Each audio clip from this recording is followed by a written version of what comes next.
سلام علیکم دوستان عزیز. کدوم میده که بلیط‌های ارزان در کره معلومات با واتساپ اوکس شهنازه زنگ زنید. بلیط‌های ارزان و باوریناک است. دیگه که همین دخوبکمو نبودین تو که دخوبکه همسایه نون میپزیم یه بار باشه، دو بار باشه، سه بار ای بیاخی تمام زنک جان غرغر نکن. این اوزی همش تو ساز میکنی. منه با فکرم که ای بی تنش از زنک. هوپ قص کرد. سلام علیکم. سلام.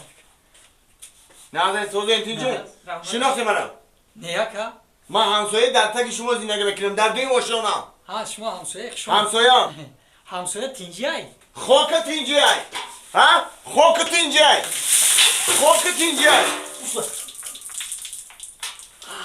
مفرتم هم خیلی نه مفره اکا تینجی انا ایره بفهم کی مدام نمیفره همون کراینی که اوتو محکم کنی چو بکنم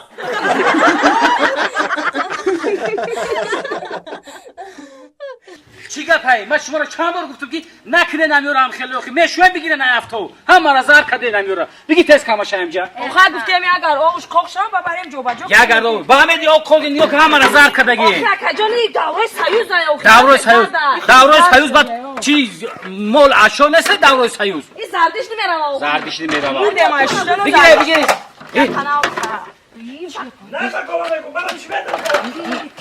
بودا چیکار کنم نه بچه بیا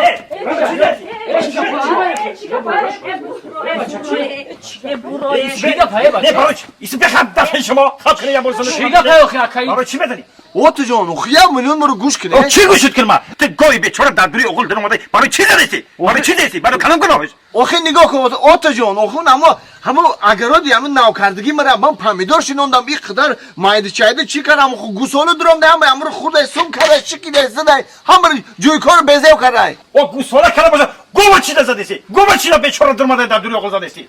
گو بیچاره چی دستم؟ ها و میمره بچه‌ش نصیحت کنه